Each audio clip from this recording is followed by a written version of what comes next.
Olá, amigos que nos assistem neste programa Espiritismo em Palavras Simples. Este é o quadro A Vida em Pauta. Hoje vamos conversar um pouquinho sobre algumas medidas que devemos tomar em nossas vidas, algumas preventivas, outras curativas. E como conversávamos há pouco entre amigos, aqueles que não precisam, que não têm nenhum problema, nenhuma dificuldade na vida, não precisam assistir, não precisam dessas medidas. Mas aqueles outros de nós que passam por aflições, por dificuldades, e sabemos que as nossas dificuldades têm origem em nós mesmos, porque Jesus nos diz que a cada um segundo suas obras, em qualquer lugar que estejamos. Então aquilo que vivemos é consequência de nós mesmos. Então, no mundo em que vivemos, de provas e expiações, neste nosso mundo, todos nós passamos por angústia, por aflições, por tormentos, por emoções às vezes não muito apropriadas e assim por diante. Então precisamos de algumas medidas, primeiramente preventivas, para que a gente saia desse ciclo vicioso. A primeira medida preventiva, nós elencamos algumas medidas, são muitas, o Evangelho de Jesus é excelência para isso. Mas elencamos algumas para refletirmos nesses momentos que temos de reflexão. A primeira delas é a oração, a prece. A prece é fundamental em nossas vidas e Jesus nos chama atenção para isso e Ele demonstra a todos os momentos, alguns momentos de recolhimento para sintonizar com o Pai. Sintonizar-se com aquele que lhe mandara, que lhe atribuíra a missão, a tarefa. A oração nos faz sintonizarmos com planos mais elevados. E ao sintonizarmos com planos mais elevados, nós sintonizamos com Deus, com os espíritos superiores, com energias benéficas. E colocamos a nossa luz interior em sintonia com a luz divina, da onde ela provém. A nossa luz interior provém de Deus. Portanto, quando oramos, sintonizamos com Deus. Sintonizamos com a nossa luz interior. E nos sentimos melhores quando oramos. Mas nos sentimos melhores também porque criamos um ambiente de proteção à nossa volta. Porque se nos descuidamos, os obsessores aparecem. As perturbações de mentes doentias vêm compartilhar suas doenças conosco. Então, ao orarmos, estamos nos afastando destas questões. Então, a importância da oração, a todos os momentos que pudermos. Aonde devemos orar? Em qualquer lugar. Não existe lugar apropriado. Se para nos recolhermos e sintonizarmos com Deus, o banheiro da nossa casa é o local mais sossegado, façamos no banheiro. Se não pode ser na sala, porque na sala a televisão está ligada, porque no quarto tem mais gente, em alguns lugares tem algumas dificuldades. No ambiente de trabalho, se der vontade de orar, mas tem muita gente, vai para o banheiro, senta lá, fica um pouquinho, sossega, concentra e entra em sintonia. Em qualquer lugar, do jeito que estivermos. Se for possível ir a um templo religioso, o clima, de repente, é mais propício à prece.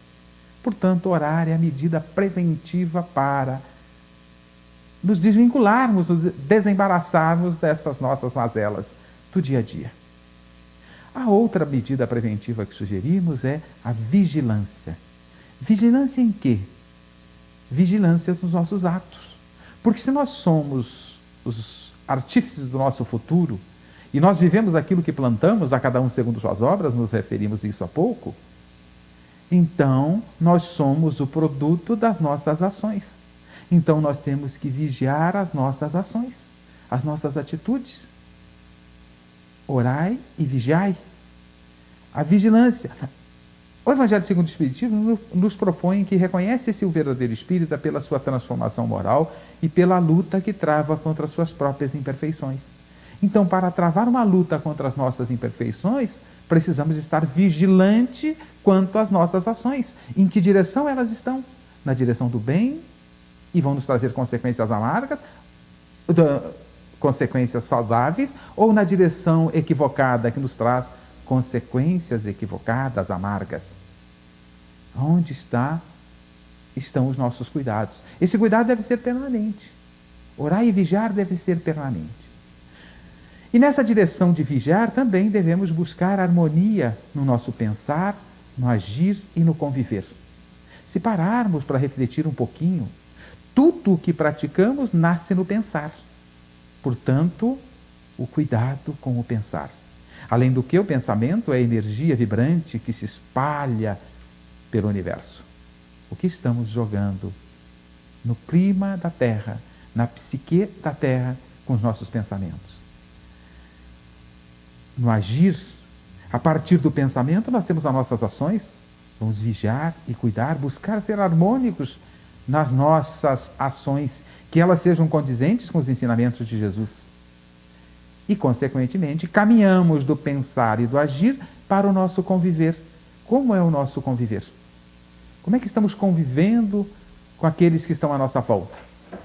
Precisamos buscar mais harmonia com o nosso conviver. Conviver com as pessoas mais harmonicamente, mais tranquilos, mais serenos nas nossas convivências. Então precisamos harmonia no pensar, no agir e no conviver. Outra sugestão preventiva é a questão do estudo e do estudar-se. Precisamos de estudar para desenvolver a nossa inteligência e podermos discernir melhor as questões das nossas vidas. Para fazermos mais adequadamente a nossa vigilância, precisamos da ação da inteligência, de abastecer de conhecimentos a nossa razão para que ela possa atuar e discernir adequadamente. Mas também precisamos estudar-nos. Se precisamos travar uma luta contra as nossas imperfeições, precisamos estudar quais são as nossas imperfeições. Analisar os resultados das nossas ações. Aqueles que estão no caminho do bem, devemos manter. Aqueles que nem tanto, precisamos fazer algumas mudanças. Então precisamos estudar a nós mesmos. Também são ações que devemos fazer diariamente. Precisamos também, como medida preventiva, valorizar e cuidar da família. Porque a família é a sala de aula dessa escola que Deus coloca os seus filhos. A terra é uma escola. O lar, a família, é a sala de aula. Então nós temos que valorizar a sala de aula que Deus nos ofertou para o nosso desenvolvimento, para o nosso crescimento. Então é importante valorizarmos a família. E como resultado de tudo isso, caminharmos na direção da proposta do Cristo, que Kardec interpreta e intitula o capítulo 15º do Evangelho segundo o Espiritismo. Fora da caridade não há salvação. Está nos sinalizando a necessidade de trabalharmos no bem. A caridade é o trabalho no bem, o exercício do bem.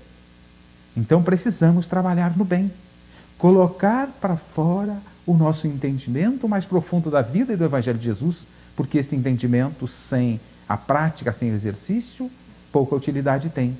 Então o trabalho no bem nos conduz a colocar em prática este entendimento e caminhar na direção dessa máxima: fora da caridade não há salvação. Estas são medidas preventivas: oração, vigilância, harmonia no pensar, no agir e no conviver, estudar e estudar-nos, valorizar a família e o trabalho do bem.